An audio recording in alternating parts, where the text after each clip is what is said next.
The WWE Superstar Spotlight Series, episode number 21. We're talking about WWE Hall of Famer. Ooh, yeah, the Macho Man Randy Savage.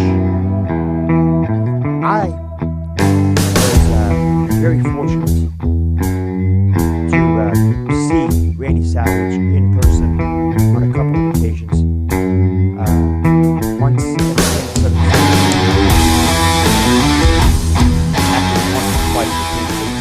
Ohio. And I also got an opportunity to see Randy in the Survivor Series. The Survivor Series in 1992?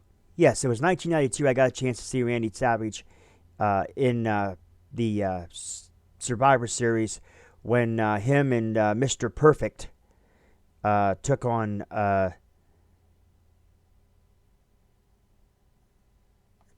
Razor Ramon and Ric Flair.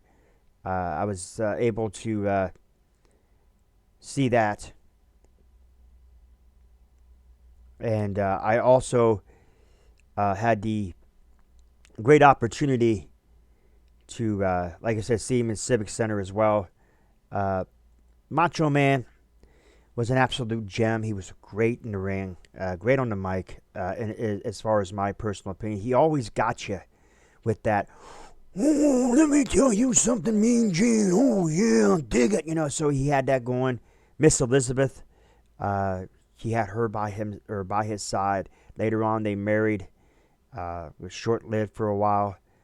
We might get into talking a little bit more about Miss Elizabeth and my thoughts on her and whatnot a little later on in the series of this Superstar Spotlight series. But with that being said, Macho Man had some great matches along the way. Had good matches against Ricky Steamboat, WrestleMania 3. I think that was probably one of the best matches that I have seen in my entire time.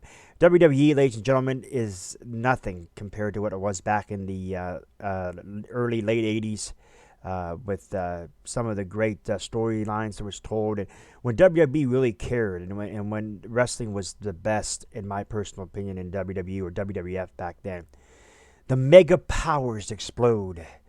Macho Man and Hulk Hogan. This is one of the greatest feuds. These guys joined together, became great friends, and then Macho Man started seeing seeds like Miss Elizabeth, like Hogan was taking away Elizabeth from the Macho Man, and they got into the thing where WrestleMania 5, they had the mega powers explode. This was a great match. This was a great match, great feud. Like I said, the storytelling back in the day with WWF or WWE or WWF back in the day was absolutely amazing. The actual time where writers cared. They really put forth some great storylines, some great entertainment, and they really did what they had to do to entertain you instead of playing the great horrible stuff that we've seen since the pandemic of the coronavirus in 2020. Here in, of course, it's now 2021. But, so basically what all boils down to is the Macho Man Randy Savage is one of the greatest wrestlers. I love the Macho Man. And like I said, oh, yeah, dig it. So you knew right away that the Macho Man Randy Savage was going to say that at some point in his interviews with Mean Gene Okerlund or whatever he was doing. He was always going to do that.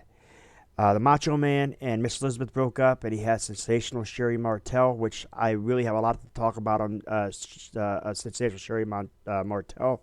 And like I said, I will do that also and later on in the Spotlight series as well.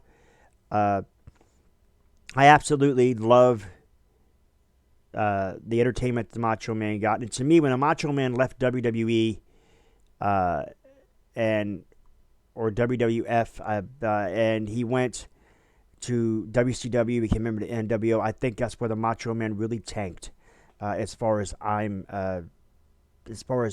my opinion. I think the Macho Man really did his best work in WWF. I did his best work with Hogan, Steamboats, and the Ultimate Warriors, and all the other characters or all the other talent, if you will, that the Macho Man went up against. I think that the Macho Man Randy Savage, to me, is one of the all-time greats. I loved Macho Man. I loved him. or Randy Poffo, as his real name is. His brother is Leaping Lanny Poffo, a.k.a. the Genius. Has some good stories as about him as well. But like I said, I love the Macho Man Randy Savage. I think going into the Hall of Fame was the right deal. I just figured that he should have went in it when he was alive, but he didn't have much.